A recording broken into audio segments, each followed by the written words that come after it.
فصبر جميل. عسى الله أن يأتيني بهم جميعا إنه هو العليم الحكيم.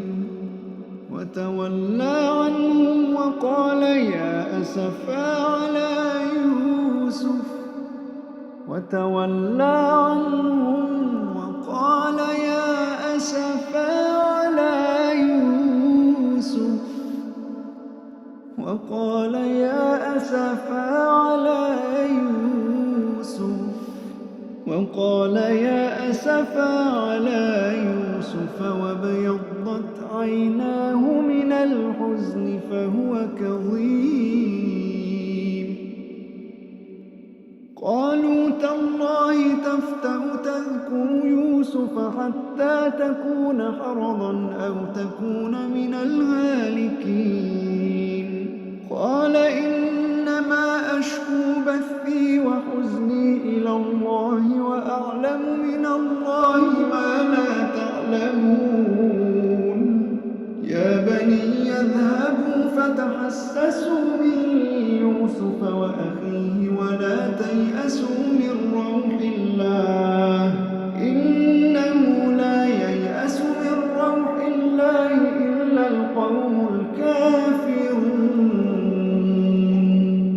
فلما دخلوا عليه قالوا يا أيها العزيز مسنا وأهلنا الضر وجئنا ببضاعة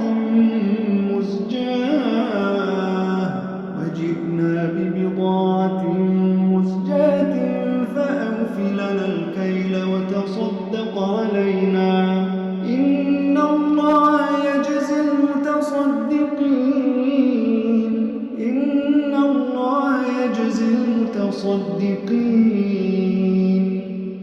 قال هل علمتم ما فعلتم بيوسف وأخيه إذ أنتم جاهلون.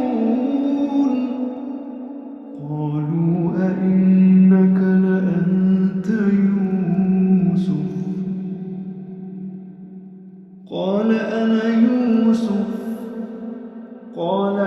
يوسف وهذا أخي قد من الله علينا إنه من يتق ويصبر فإن الله لا يضيع أجر المحسنين.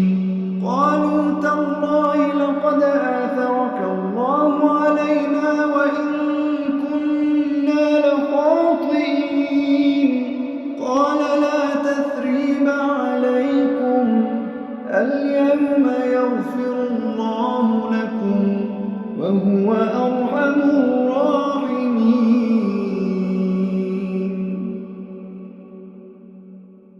اذهبوا بقميصي هذا فألقوه على وجه أبي يأت بصيرا وأتوني بأهلكم أجمعين. ولما فصلت العير قال أبوهم إني لأجد ريح يوسف لولا أن تفندون.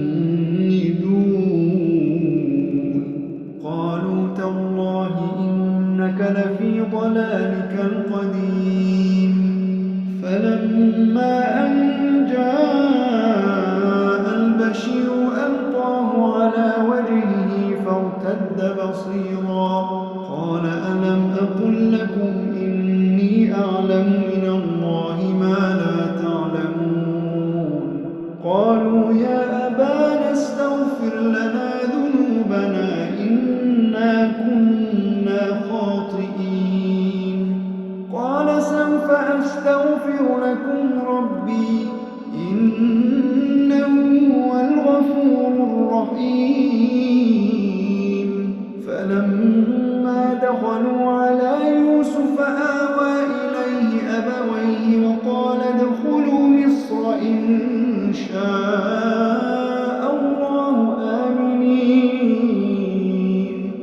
ادخلوا مصر إن شاء الله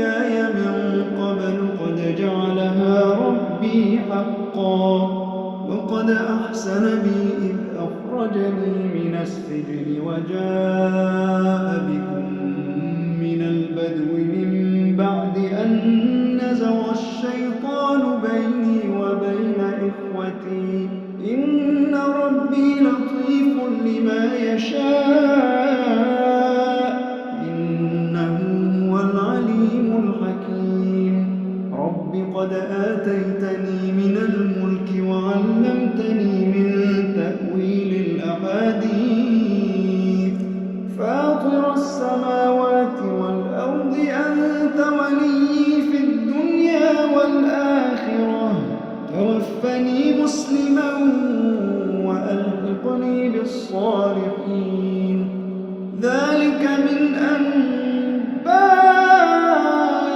الغيب نوحيه إليك وما كنت لديهم إذ أجمعوا أمرهم وهم يمكرون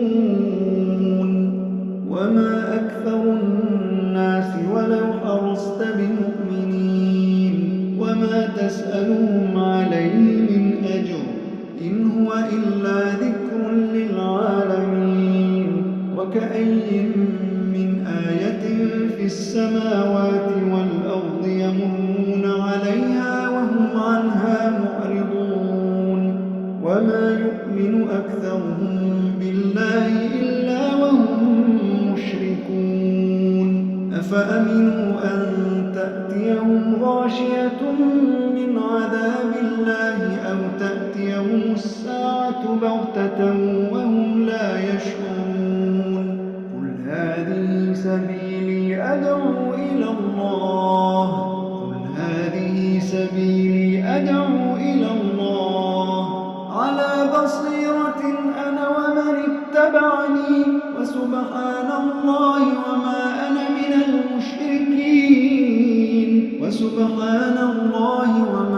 من المشركين وما أرسلنا من قبلك إلا رجالا نوحي إليهم من أهل القرى أفلم يسيروا في الأرض فينظروا كيف كان عاقبة الذين من قبلهم ولدار الآخرة خير للذين اتقوا أفلا تعقلون حتى إذا استيأس الرسل وظنوا أنهم قد كذبوا جاءهم نصرنا فنجي من نشاء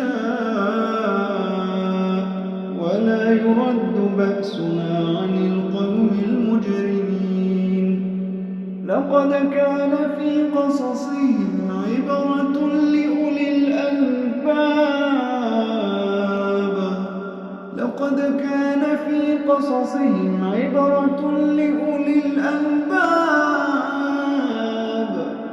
ما كان حديثا يفترى ولكن تصديق الذي بين يديه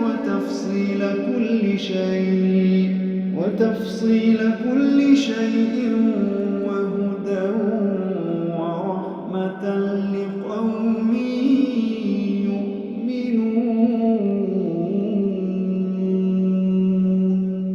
وتفصيل كل شيء